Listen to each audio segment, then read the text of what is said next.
This is Jed MacKay, and you're listening to Into the Night, the Moon Knight podcast.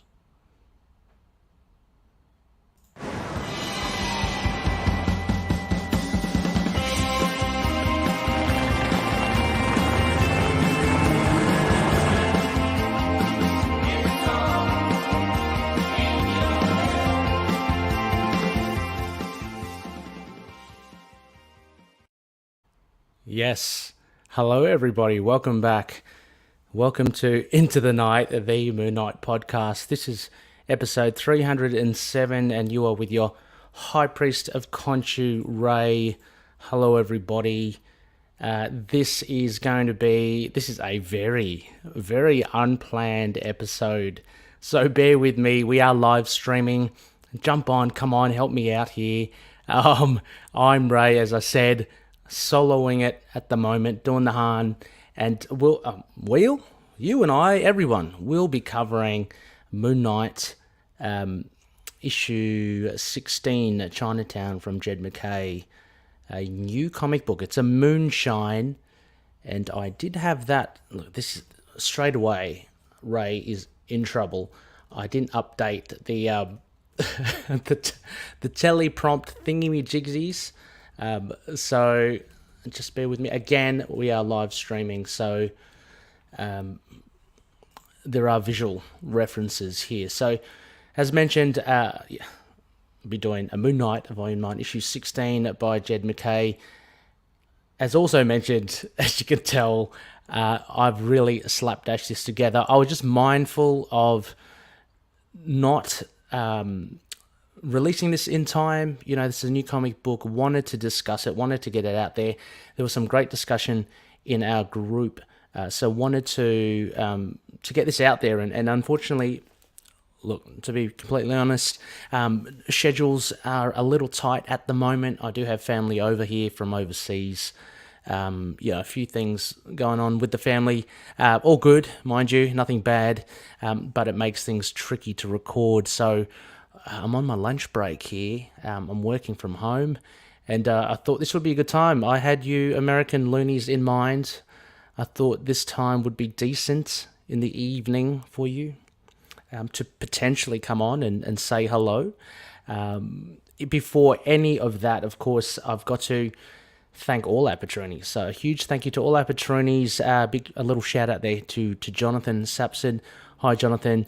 Jonathan dropped in a line. Hope you got access to all those videos that your tier allows you. It sounds like you did. So happy days. I'm very happy. But thanks to the likes of Jonathan and all the patronies, can't do this show without you. And that's why I really do want to keep this show ticking, albeit, with time constraints. And unfortunately, couldn't get a guest co-host to come on board this time around, but I still wanted to plow ahead and let's get this show on the road.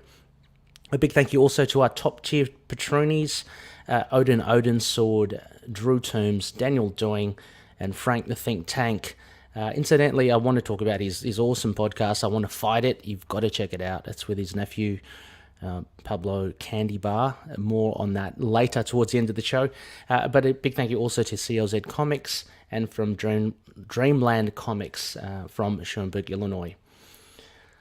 So, loonies, by way of white noise, there's not that much to go on. I had been trawling the internet for stuff. A little shout out, Russell. Russell did mention there was a sale going on at Amazon for those 3 3/4 inch Moon Knight figures. Go check it out. See if you can pick one up. US dollars wise, I think they go for about $8. So that's a steal. Go check it out if you haven't got one already. I have a vague recollection that another bit of Moon Knight merchandise has been released, but I can't for the life of me remember. But anyway, I will potentially put that in the show notes. We'll see how we go. Again, this is really a slapdash show. I hope you can bear with me, and I hope you have actually bought Moon Knight 16 too, because it was a really good issue from Jed MacKay and Alessandro Cappuccio. So not much by the way of white noise. I couldn't really... the only other thing, I did see was, look, there was a little bit more, I'm going to call it a bit more fluff.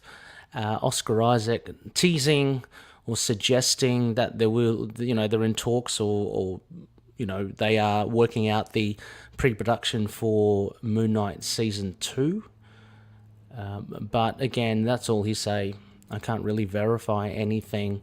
I mean, it was only a few moments ago, I think, that Oscar Isaac said that it seemed pretty unlikely that there was going to be something, that he may not even show up in the movie. So I don't know what's going on there. I'd say to just, keep your eyes trained on the comic books, because they're doing well, and we do get a lot of Mooney there.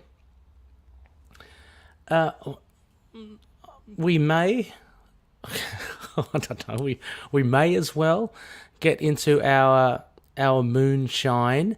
So I'm gonna hit this little doohickey, and away we go.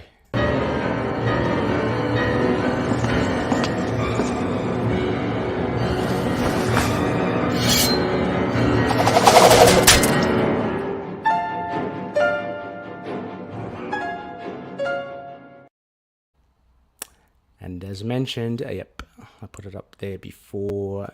It's a Moonshine, issue 16. I might actually start to share my screen too.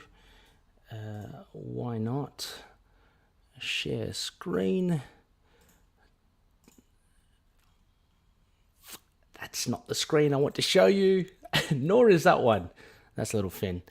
Right, so we have this issue to discuss, and so I'm just going to jump in quickly. Of course, this is it's called Chinatown, and in keeping with this slapdash nature of a show, I don't have a bare bones, so to speak, but I will go through the issue, don't worry. For those that want to get a roundabout summary of what it is, I'm just going to read this out. Moon Knight has been trying to dismantle the structure, the group responsible for turning his assistant Reese into a vampire. In retaliation, the tutor, leader of the structure, has sent the assassins Grand Mal and the Nemean after Moon Knight. Moon Knight and his alters investigated the assassins and also learned that the structure does not venture into Chinatown due to a mysterious rival vampire presence. So, penned by Jed MacKay, drawn by Alessandro Cappuccio, with Rochelle Rosenberg on the awesome colours, letterer VC's Corey Pettit. And then we have some cover artist Steven Segovia, who's been doing most of, I think, the Moon Knight covers of late, and Rochelle Rosenberg.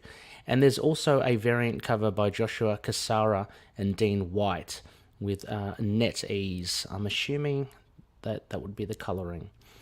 We also have editor Tom Brevoort as well. So a pretty, for listeners, I mean, please don't take this show as your stock standard show, but what I will try to do is to kind of go through some major points in this without having to go through panel by panel.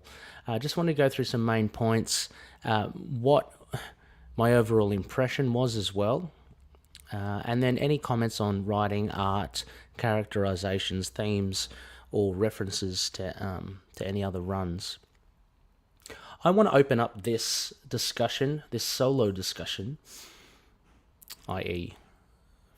just me, by just saying I really enjoyed this issue again. There is a familiarity, I think, with the structure that Jed MacKay uses in this story. Look, it's very much a setup issue, but I did notice a very, almost it was a replica of how things were done with previous issues, most notably, I think, issue 15 and potentially 16, whereby you have the main expositions elaborated on, and that kind of paralleled with more action elsewhere. So for this issue, we had Mr. Knight and Reese and Soldier meeting up with, and I am going to look up, they go to Chinatown.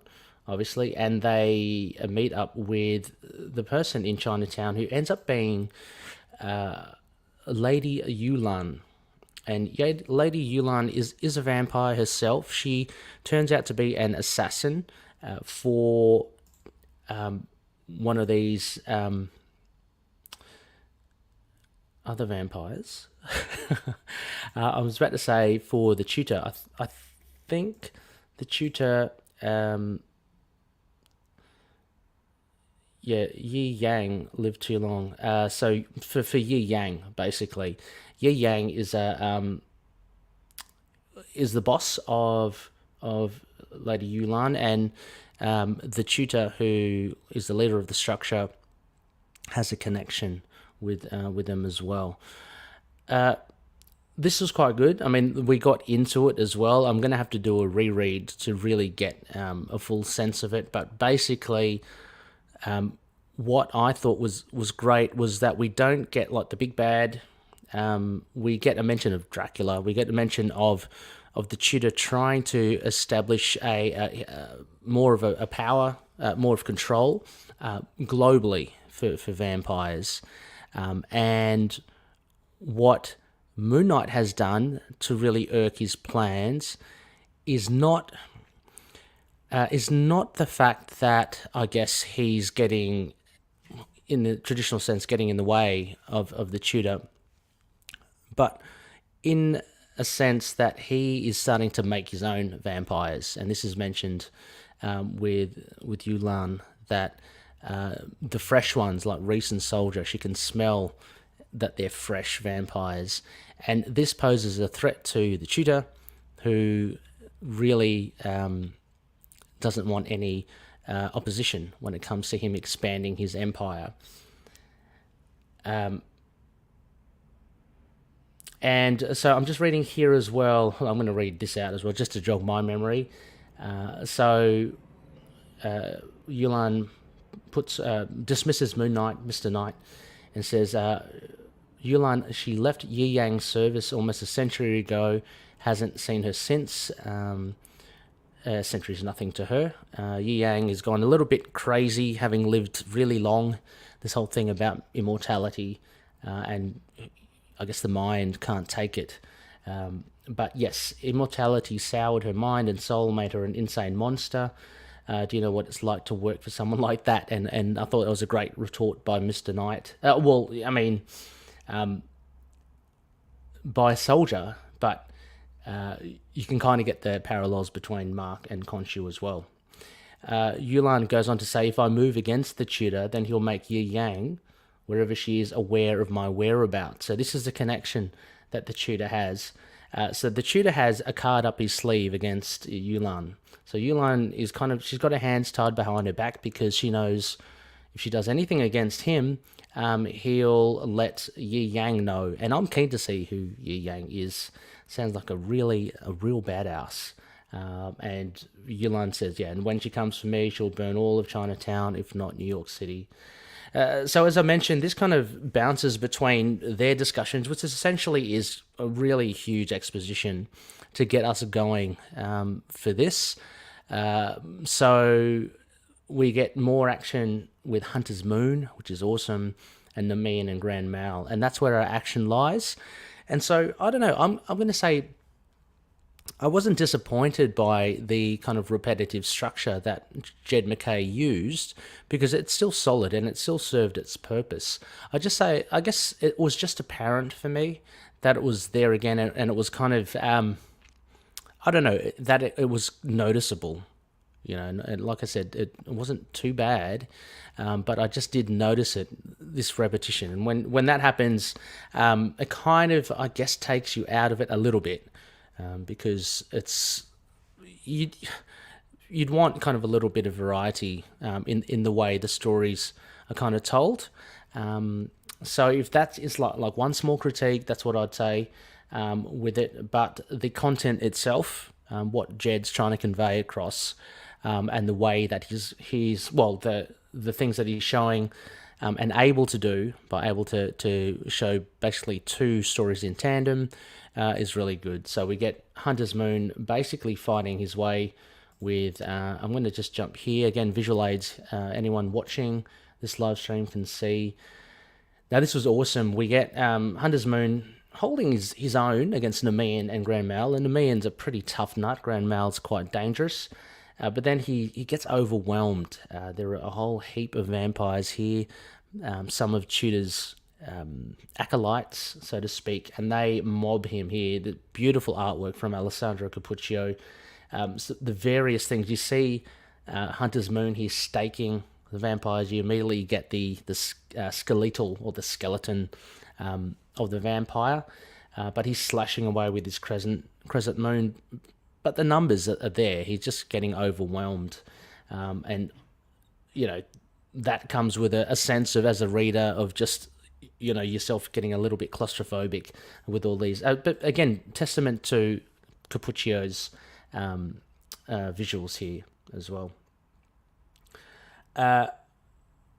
So, I mean, Yulan also mentions that this is the thing. The Tudor, he's got grand schemes. She essentially says to be the first internationally recognized sovereign vampire nation in history. And also the Tudor wants to reach out to none other than a Dracula. So big things planned from Tudor, and we've got to remember that this is the big bad behind Moon Knight's woes, I guess, essentially. So the Tudor, very unassuming kind of villain, but I guess his reach now is kind of shown in this issue. I liked also as well just how Yulan mentions Mr. Knight's garb, being white. There's a little quip there that Mr. Knight says at the beginning, something like, they can see me coming, which was a nice little reference, to the Houston run and also to the Warren Ellis run. So I'll just go back a few pages here. It's right at the beginning, I think.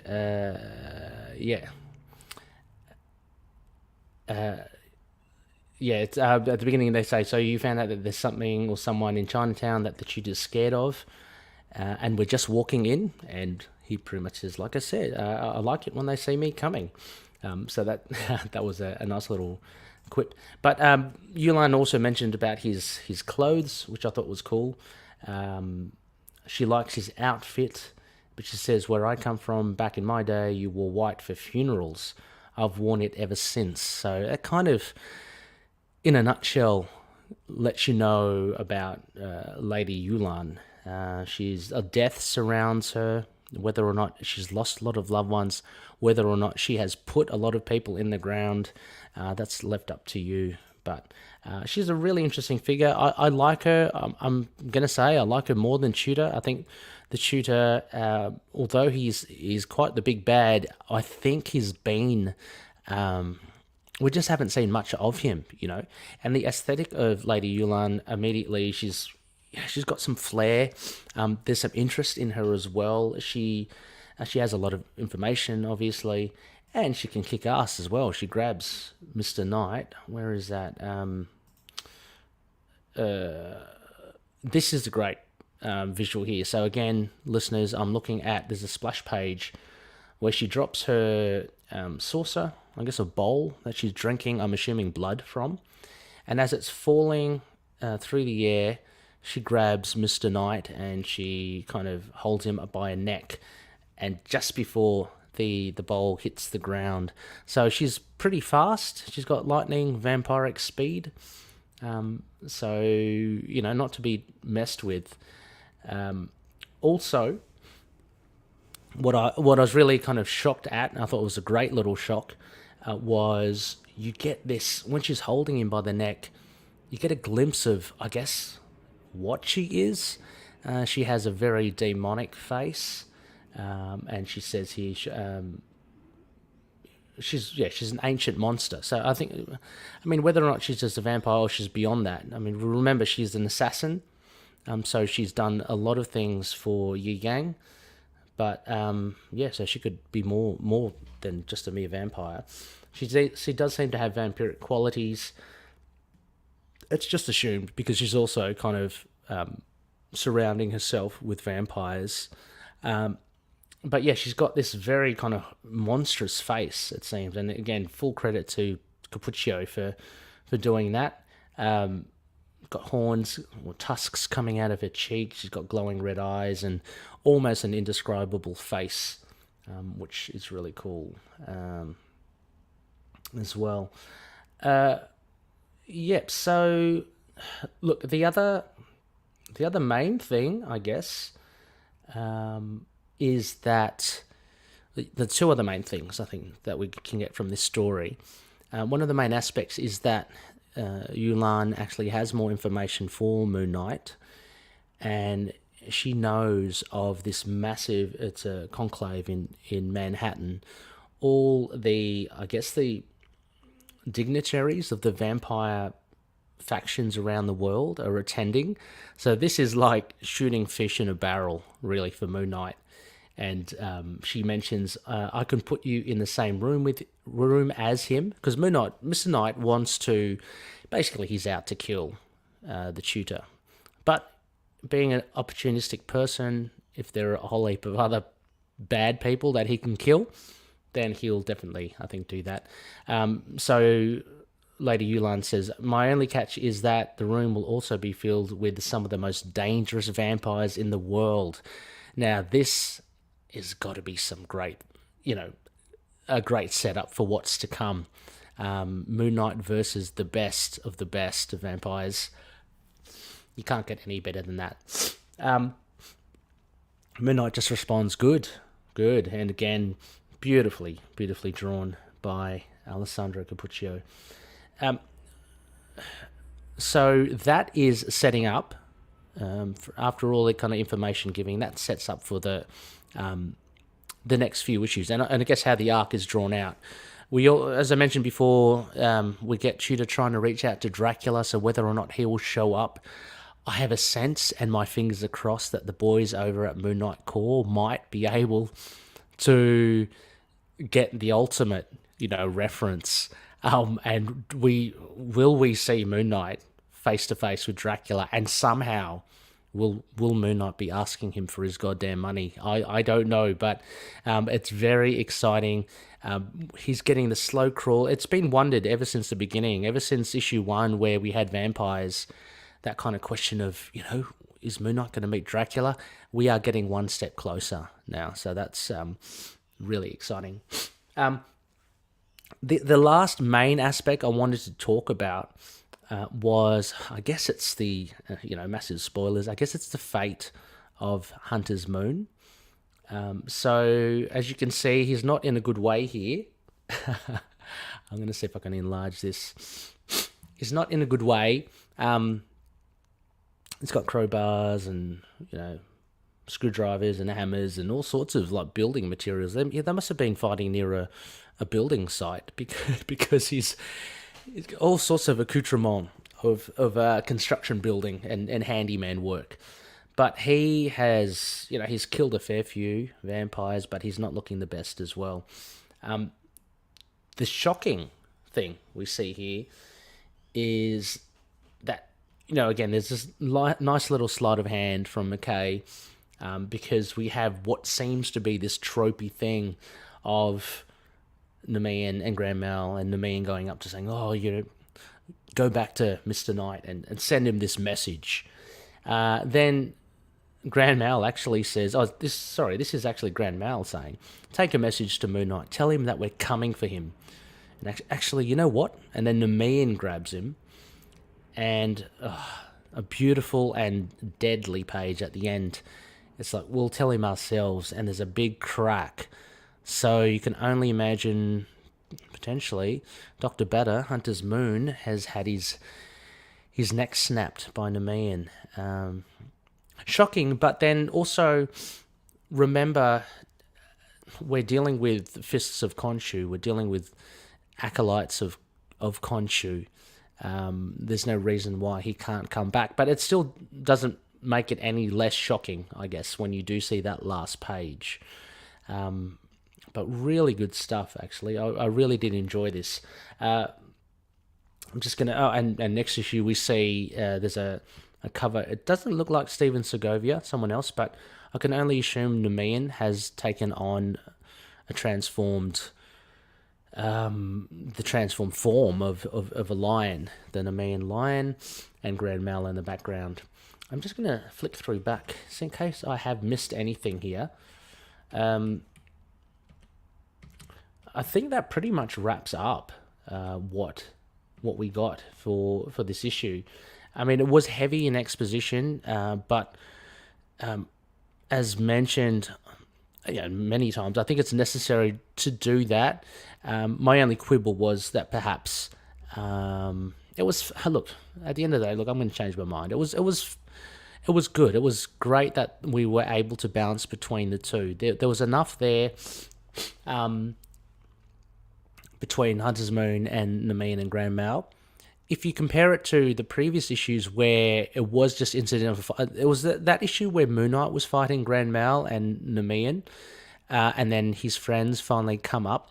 It seemed that had a little bit less substance. It just purely served the purpose of action for the comics, whereas this with Hunter's Moon, although it's the main portion of it is action, at least there is a ramification at the end that it was building up towards. So him fighting the vampires, just being overwhelmed.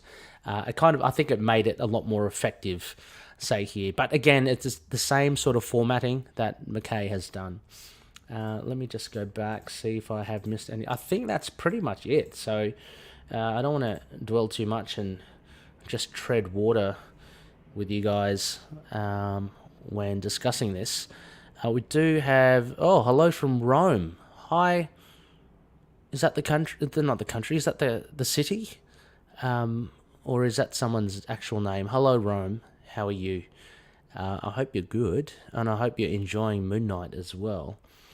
I am going to stop this sharing. There I am again.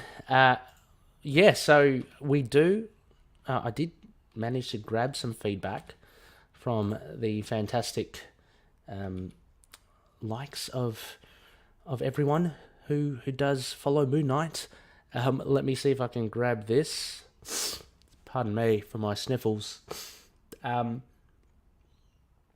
So I got a couple of things here. I'm going to put on the banner. So we've got some quotation marks here. We have quotation marks. Let me see. And like I said, if anyone is here, like that person from Rome, hello, please jump in. Happy to chat, happy to talk. So from our Facebook group, got some feedback here about issue 16. This one is from Mario Di Giacomo, or Digicom, valued Petroni. Mario says, a solid issue. We get a lot of answers, including just how Soldier was turned, and the plot moves forward a notch or two. That's right. I mean, we do get that little description from Reese, which I thought was pretty cool and a little bit icky at the same time, how she was shot through a bit of her heart and went into a soldier, and that's how he became a vampire. Mario continues... The subplot involving Hunter's Moon confronting Grand Mal and the Nemean was decent as well, although I confess I had to reread those scenes a few times because I kept looking at the dialogue instead. Oh yeah, I think there's a lot to look at there, Mario. It is, again, lavishly drawn by Cappuccio. Mario says, I suspect the cliffhanger isn't as shocking as it appears given his patron's proclivities for resurrection, but I suppose we'll see. My point as well. If I had any complaint, it would be that the issue is very talky, and that can make for a bit of a dull read. It's mostly talking heads, although thanks to the art team, very pretty talking heads. I'll give it 8 out of 10. P.S. Given Yi Yang's history, how long before you think Night Raven shows up? Ooh, I don't know, Mario. Night Raven sounds really cool. I have little to go on there, but I agree very much with you in the sense that it was a very dialogue-heavy issue, and I've got nothing against that as well. It's a necessity if you want to kind of build a lot of depth with characters. But yeah, this was pretty much just them talking in a room. The odd, break in crockery and a grab of a throat as well. But had some great action from Hunter's Moon, so can't complain there. Thank you, Mario. Another one here from Russell Moran, a friend of the show, fellow co-host of Predator and Prey. A little shameless plug. It's our Yaucha podcast, all to do with Predator. Also, Russell is, you'll find him on billions of podcasts. Tomes of Evil, Hobgoblin Historia, Stakes and Staples, Trapped in a World, and of course Gamma Charge, all to do with the Hulk. But Russell drops his thoughts in.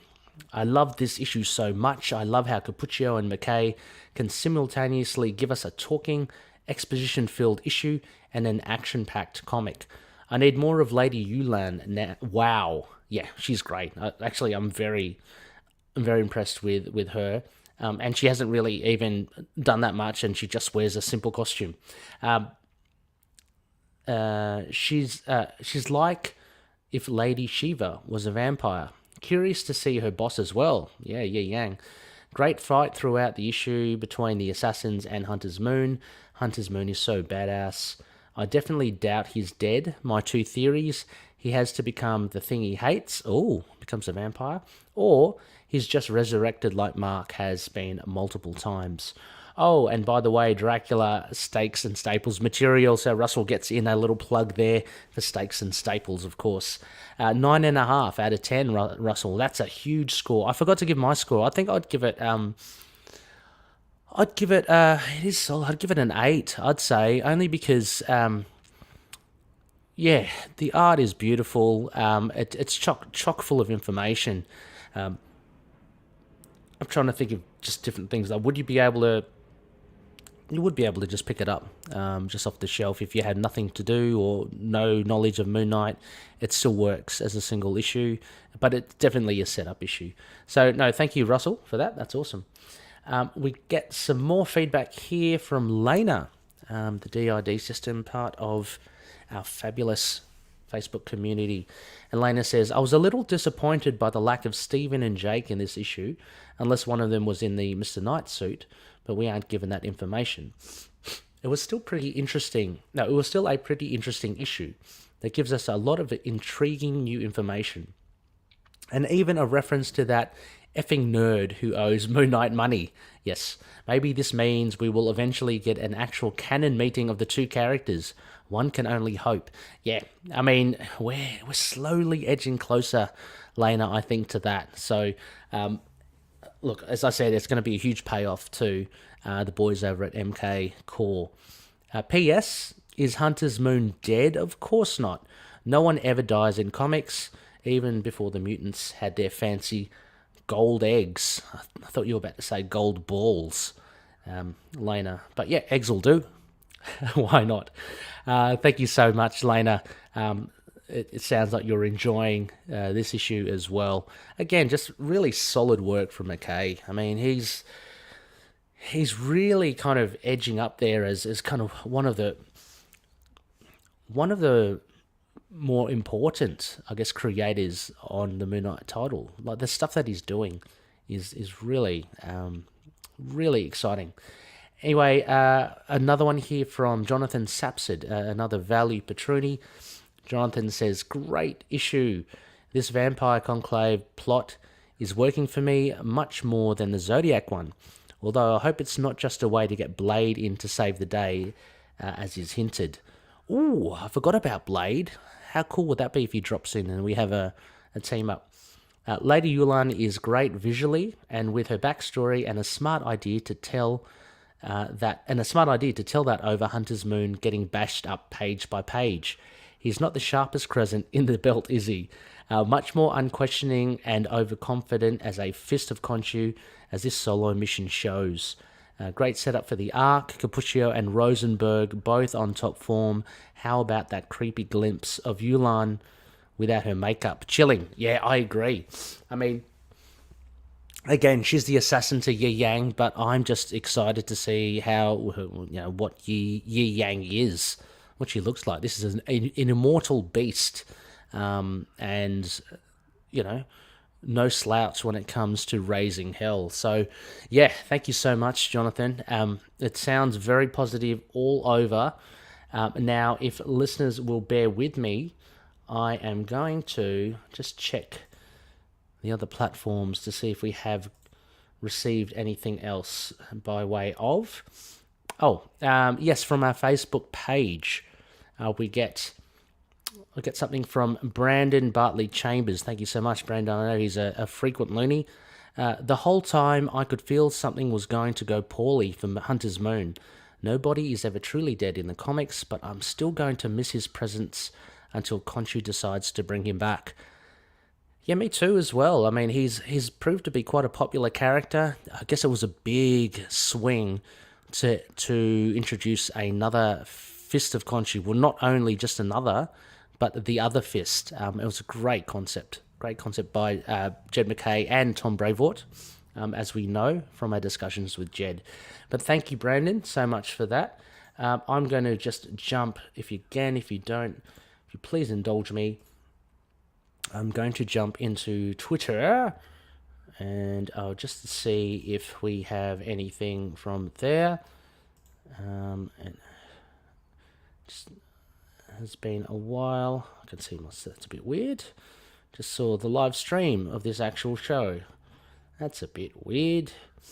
Nothing from there, and I'll just check finally Instagram. Apologies if I do miss out some of your comments. I hope it's not too bad. Hey, it's Chris. Hello, Chris. How you going? It's me going solo. I'm just going. Well, let us know, Chris. And have you read issue 16 too? I've got one from Instagram, and it's just a small one.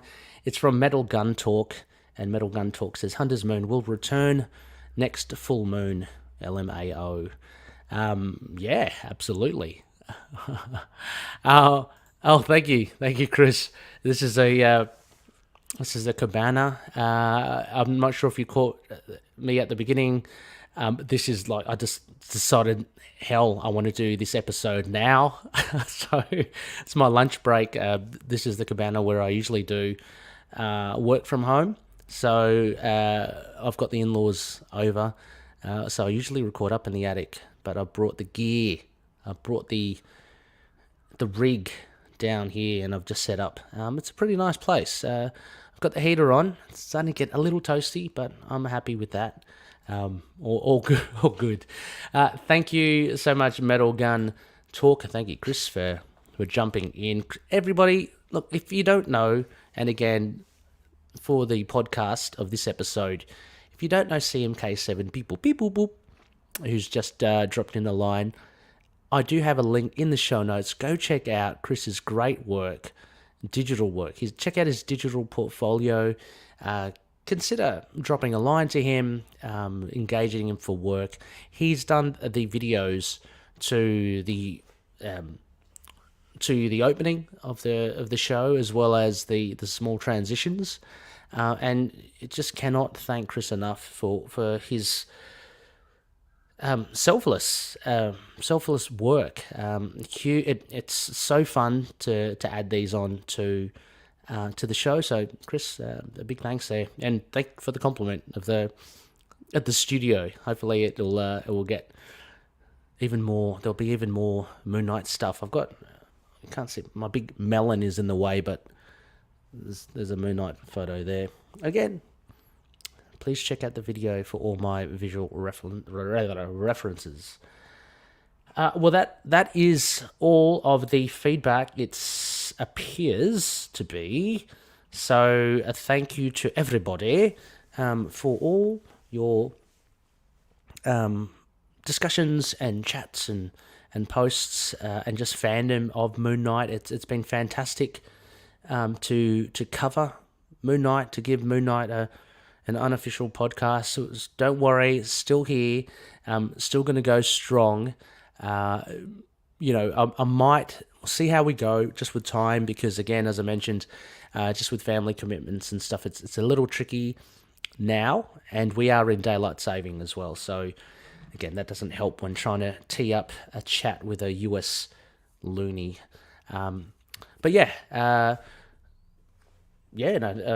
think that pretty much wraps us for this episode.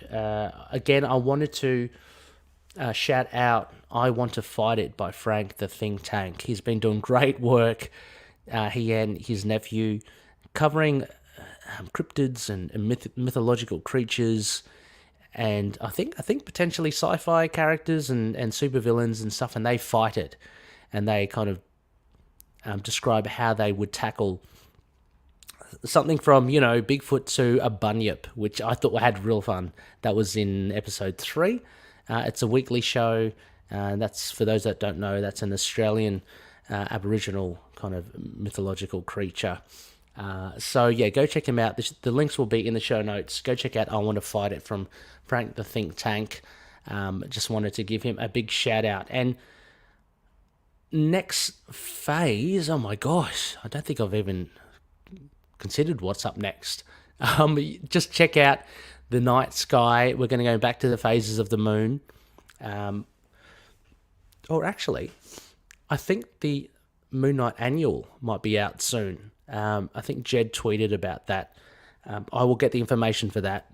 Keep your eyes peeled on our social media platforms. It might be a coverage of the Moon Night Annual, which I can't wait. I mean, it's got Werewolf by Night as well, and for those who've watched the Disney Plus Werewolf by Night show will know how cool it is. So keep your eyes peeled out for episode 308. I'll see if I can get a co-host in just to chat and bounce off ideas. That will be great. Once again, a huge thank you to all the patroonies. Thank you so much for sticking with us. It's a real big help. I'm going to have to reassess maybe towards the end of the year, how best to utilize your fine patronage. I mean, so far it's been going great guns with our own website, just keeping the lights on for all our live streaming and our podcasting service. But there's more that we can do with it, I'm sure. Just got to give a rethink. But huge thank you for your continued support. Big thanks again to Odin, Daniel, Drew, Frank, Justin, Derek, Wayne, Josh, Anthony, Russell, Michael, Mario, Matthew, and Jonathan. And patreon.com/ITK Moon Knight is where you can find us as well if you want to join. Please do. There will be an October bonus episode exclusive to patroonies. I've been releasing one per month.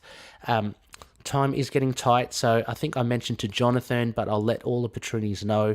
If I can't get it out by the end of October, it will roll over to November. So we'll definitely get out early November, and then obviously we'll have another November bonus episode. I've been in chats with good mates Justin and Noel a while ago. I know Noel's very busy. Oh, a big spectacle! A huge congratulations to Noel, frontman of Deleta, fellow loony, fellow podcaster, most notably Trapped in a World.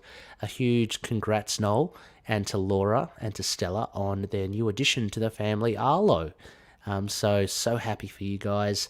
You might be knee deep in poo right now, or at least we. But I'm hoping you're loving every second. So big love to you, to big fella, and to Arlo and Laura and Stella as well. I totally lost my train of thought there because I just remembered I wanted to congratulate Noel on air. So a big thank you to our sponsors again: Odin Sword, Frank the Think Tank, Fringe Knight, or should I say Daniel Doing. You've heard him a couple of episodes ago. He's doing great stuff. And support Daniel on patreon.com/FringeKnight27. He's doing some cosplay. He's got a 3D printer. His costumes look awesome. And also Drew Toombs, his music. You have to listen to it. Just slap it on. Sit down and slap it on. You can catch Drew's music on soundcloud.com/tombs with a Z, or lurkmusic with a ck.bandcamp.com. CLZ Comics, go check out collectors.com. I use it. They're great. I love them, actually. I'm now a fully paying person. Oh yes, and there you go, CMK7. Congrats, Noel. Congrats, buddy. Thanks so much. Thanks so much, Chris. Yeah, CLZ comics are great. If you really do cherish your collection and want to create order, go check them out. I'm fully paying now. Why not? And for a little bit more, you can actually get their link with cover price, which is a price guide as well, and you can get market values for your comics. Finally, Dreamland Comics, if you use the code MOON, you can get 20% off the store. Not 20% off the whole store. I mean, I'm sure they're not selling their whole store. 20% off their online content in their store. Geez, Ray.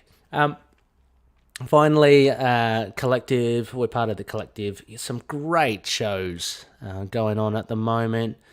Please check them all out. Look, there's a cavalcade. I'm going to use different adjectives. Cavalcade of shows coming from the Capes and Lunatics stable.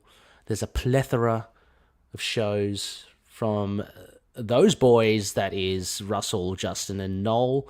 Gamma Charge, as mentioned, Trapped in the World, Tomes of Evil, Hobgoblin Historia, Stakes and Staples. And also you got the likes of Dave Finn going multi, doing the Corbin Dallas multi-pass. He's got, of course, his core show, Signal of Doom, but also Dread or Dead, and he does a Legion of Superheroes one as well with his good mate Adam. So a big shout out to all. Again, I keep on forgetting to do this, but for the visuals, again, I want to thank everyone. There they all are again, just in visual form. Thank you very much. There are executive producers and co-producers of the show, i.e. our valued patronies. You can contact us as well just on email, feedback@itkmoonnight.com. We're on itkmoonnight.com, the website. We're on Facebook, Twitter, Instagram, YouTube, Get Vocal. Well, actually, maybe not on Get Vocal anymore. I think they went bust. Oh my God, Ray, got to update that. Patreon and Podchaser as well. As you can see, just copy those on the screen or just click on the handy links in our show notes for that. All right, loonies, I have waffled and rambled enough. I feel like I am a jaffle maker because they make waffles and don't they ramble too? Anyway, as always, thank you so much for listening, and may Khonshu watch over the denizens of the night. Catch you later.